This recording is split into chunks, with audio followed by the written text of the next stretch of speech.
Ola from Barcelona. First time ko aattend ng Filipino-Spanish wedding dito sa Spain. Isa nga sa most viral video ko ang regalo na binigay ko sa kanila.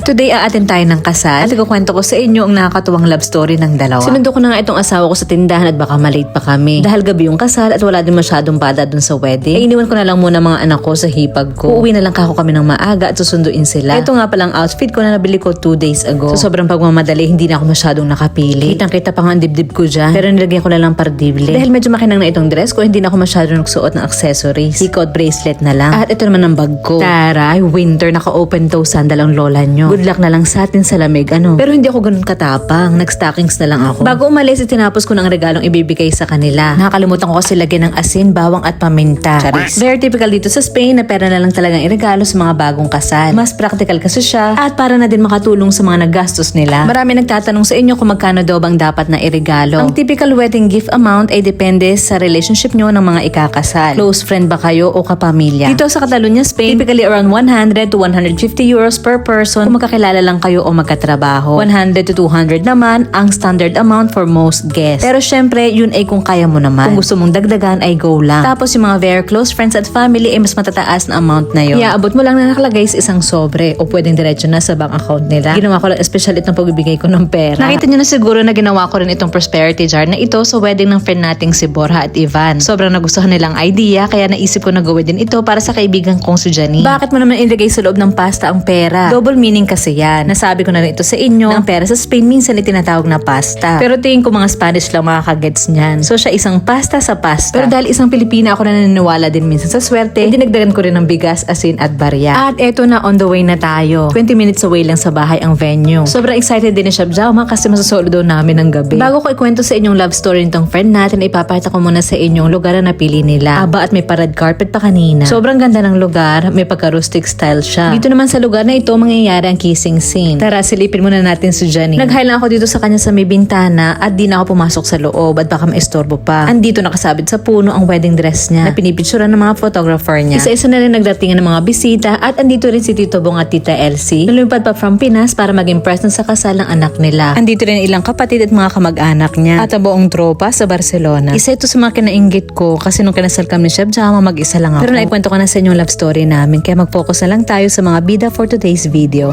Nagumpisa ang lahat sa tabing dagat. Ang 2 taon nagbabakasyon mag-isa ay pinagtagpo ng tadhana. Nagumpisa ang love story nila nung makita ni Marty si Janine na mag-isang nakaupo sa mainit na buhangin. Nilapitan niya si Janine para i-offer ang towel niyang dala para mas maging komportable siya sa kinuupuan niya. Dahil nagbabakasyon mag-isa din si Janine at wala din naman siyang makakausap at ayaw niya rin mawala ng towel yung isa. Ang ending inuupo at nag-share na lang silang dalawa. Buti na lang walang talang beach mat si Janine, no? Wala siguro tayo dito. Alam ko na magiging title ng love story nila, ang tuwalya.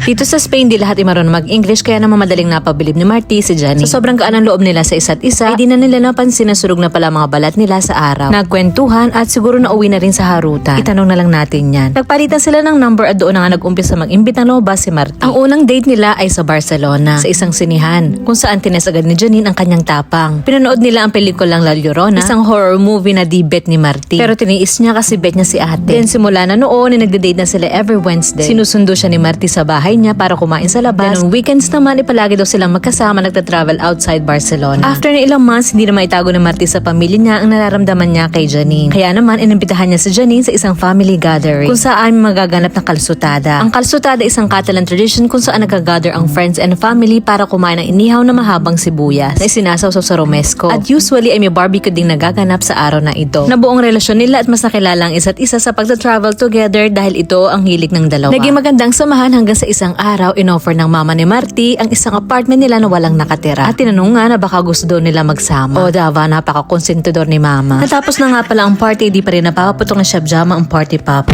So let's go back to our story. After 1 year of living together, di na nabiyak ang dalawa. Umuwi si Janine sa Pinas at di nagpaiwan si Marty kasi gusto din niya makilala ang pamilya niya. Doon na-realize ni Janine na sobrang seryoso ng boyfriend niya. Di na nga nagpaawat si Marty at dinala si Janine sa Norway para doon mag-propose. At ayun na nga, may hinuhugot siya sa bulsa niya. Sing-sing na ba? ba? Ay, bakit papel? Aba, pinagbasa pa. Wait, parang gusto niyang lumuhod. Ay, hindi pala. Ang gulo mo, Marty, ha? Umayos ka. Joke lang. So, nanigurado na nga dyan si Marty, civil wedding papers na ibinigay niya. Pero nagharap ng singsing si Janine. Parang susyabjawma lang eh. Nung nag-propose sa akin, hindi niya rin alam na kailangan daw pala ng singsing. Bumawi si Marty at ginulat ulit si Janine. Nag-propose siya ulit at binigyan niya na ito ng singsing sa mismong araw ng wedding ng kaibigan niya. At ito na nga sila. After 4 years daw ng away, bati ngayon ikinasal na.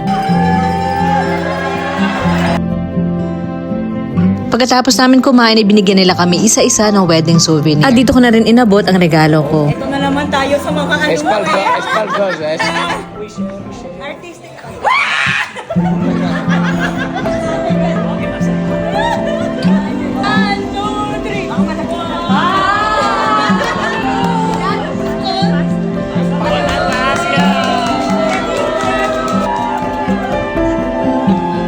Inabot na rin na ilang guests ang kanilang mga regalo. Tuwang-tuwa yung mga Spanish dito kasi itong mga kapwa Filipino natin ay credit card at kanilang wallet na ibinibigay kay Janine.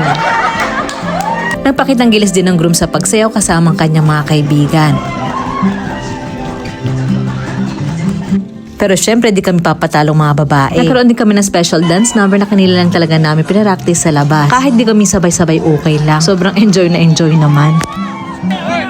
Grabe ang energy sa atmosphere from the ceremony to the party. Nakakasaya talaga i-celebrate ang love, Kahit matagal na kaming kasal nitong asawa ko. Parang nagiging emotional din kami. At naalala na love talaga namin ang isa't isa. Basta nakakahawa yung saya. Bago maglasing at matapos ang gabi, sinigurado din ni Bride na ihagis ang kanyang bouquet of flowers. Ang gabi ay puno ng saya at ala. Tagay dito, tagay doon, sayaw dito, sayaw doon. May naiyak na nga sa kalasingan at nahulog sa kanilang mga kinauupuan. Iba naman ang target ko dito. Ang mag-uwi sa bahay ng mga glowing sticks na ito para sa mga anak ko. Ang sarap makinig ng love story ng iba, no? Ikaw, paano at saan kayo nakakilala ng jowa mo? Hanggang sa susunod, adios!